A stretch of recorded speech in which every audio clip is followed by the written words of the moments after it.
ഇത് ഒരു red berry ആപ്പിളത്തെ നമ്മളെ ചെക്കൻ്റെ ഫാമിലേക്ക് കൊടുന്നാണ്. എന്നോട് പറഞ്ഞു എനിക്ക് മാണ്ടി എത്ര പറിച്ച് തിന്നോന്ന്. നമ്മളോടല്ലേ വരാൻ നിൽക്കാം. നല്ല ഹെൽത്തി സാധനമാണെന്ന് പറഞ്ഞു. എന്താ taste.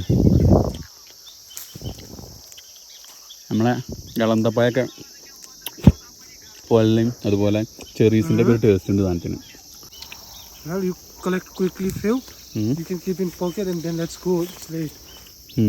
Because I want you to show some place now that's like very beautiful because you have good camera. You can take some nice photographs there. Okay. So you do a bit fast.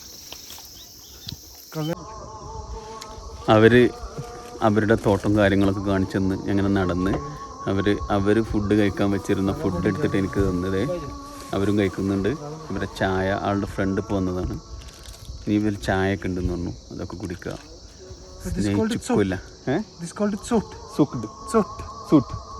ഇത് സുട്ട് and it's like you cannot make it at home, right? So it's like made in tandoor and you have some specific people that can make it. So early in the morning after waking you have to go to the shop and just stay in a queue and then wait for your turn to get it. ഇത് തന്തൂര് ഉണ്ടാക്കുന്ന മറ്റേ അടുപ്പില്ലേ അതിൽ മാത്രം ഉണ്ടാക്കാൻ പറ്റുള്ളൂ. അങ്ങനത്തെ sweep സാധനമാണ് souk. അപ്പോൾ ഇവരുടെ സ്നേഹത്തിൻ്റെ മുന്നിൽ ഞാൻ ശരിക്കും പതർന്നു പോയി. എൻ്റെ ബാഗിലുണ്ടല്ലോ ഒരുപാട് ഫ്രൂട്ട്സും പിന്നെ ഒരുപാട് സംഭവങ്ങളുണ്ട്. ബെറിയും ആപ്പിളും ഒക്കെ ഇവർ തന്നത് അവരെ ഫാമിൽ നിന്ന്. അപ്പോൾ ഇനി ചായ ഉണ്ട്. അപ്പോൾ അതൊക്കെ ഇവരെ കൂടെ ആസ്വദിക്കട്ടെ കേട്ടോ. യാത്ര ചെയ്ത് ഇങ്ങനത്തെ അനുഭവങ്ങളൊക്കെ ഉണ്ടാക്കി ഒരുപാട് സ്നേഹം. നമ്മളെ മൈൻഡ് ഉണ്ടല്ലോ, ഒന്നുമല്ല നമുക്ക് മനസ്സിലാവും. ഇത്രയും സ്നേഹമുള്ള ഇത്രയും ആത്മാർത്ഥമുള്ള ഒരുപാട് ആളുകൾ ഈ ലോകത്ത് ജീവിച്ചിരിക്കുന്നത് നമുക്ക് മനസ്സിലാവും. യാത്ര ചെയ്യേ. അടുത്തൊരു അടിപൊളി വീഡിയോ ആയിട്ട് വരാം. Thank you. Bye bye.